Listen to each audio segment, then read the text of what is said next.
Hello viewers, আমরা কিন্তু চলে এসেছি সেই 3 দিনব্যাপী যশোরের পলিরহাট মাহফিলে। তো আমরা মূল গেট থেকে কিন্তু ঢুকতে দেয়নি আমাদের, যার কারণে কিন্তু আমরা সাইড দিয়ে যাওয়ার চেষ্টা করছি। মূলত আমাদের উদ্দেশ্য এই যে এখানে কিন্তু একটা ঘটনা ঘটেছে যে একজন মহিলার বাড়ি ভেঙে আর কি মাহফিলের জায়গায় পরিণত করেছে।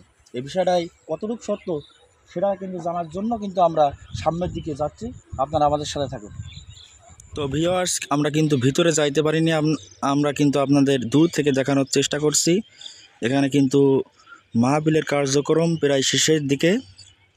আপনারা দেখতেই পাচ্ছেন সামিয়ানার কাজ শুরু হয়ে গেছে। আমরা এসেছি মূলত এখানে একটা মহিলার বাড়ি ভেঙে দেওয়ার ঘটনা শুনে।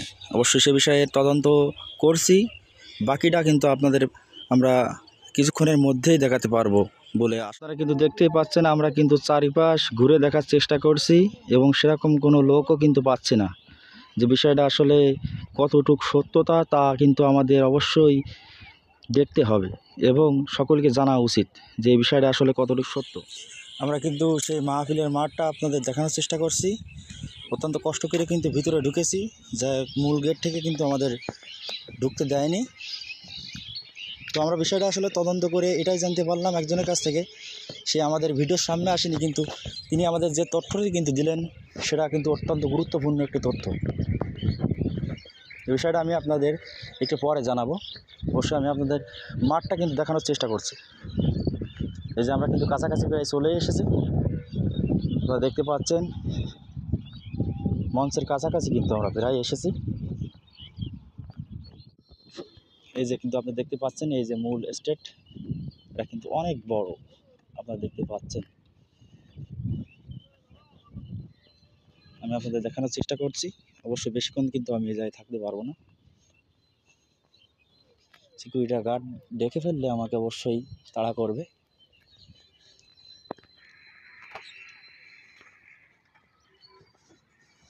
মূল গেটের কিন্তু আমি খুবই কাছে।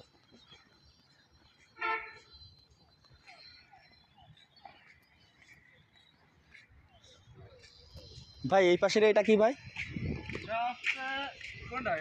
জি জি, ও ভিআইপি। তো ইতিমধ্যে আপনারা কিন্তু এই যে ভিআইপি গেস্টরা কিন্তু এই জায়গায় থাকবে আর কি। ভিআইপিদের জন্য কিন্তু এই জায়গাটা করা হয়েছে। 1 জানুয়ারি থেকে 3রা জানুয়ারি পর্যন্ত কিন্তু এখানে মাহফিল চলবে। আর আমরা মনে করি যে বর্তমান বাংলাদেশের সবচেয়ে বড় মাহফিল কিন্তু এটা হতে যাচ্ছে 2025 সালে।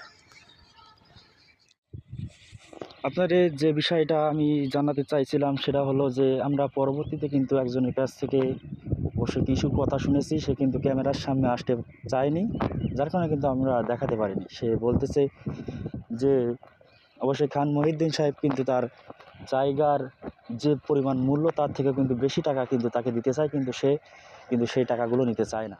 আপনারা কিন্তু দেখতে পাচ্ছেন চারিপাশটা খান মহিউদ্দিন স্যারের শত শত বিঘা জমি, তার মধ্যেও কিন্তু 3 শতক জমি ওই মহিলার, যার কারণে কিন্তু ওই মহিলাকে আমরা যতটুকু জানলাম 12 লাখ টাকা দিতে চেয়েছে, কিন্তু সেই মহিলা কিন্তু সেই টাকা নিতে চায়নি। বেশ কয়েকজনের মতামত এই সিদ্ধান্তে পৌঁছালাম যে ওই জমির পরিমাণ কিন্তু দ্বিগুণ দিতে চায় যে দাম, তো ওই মহিলা কিন্তু সেটা নিতে চায় না।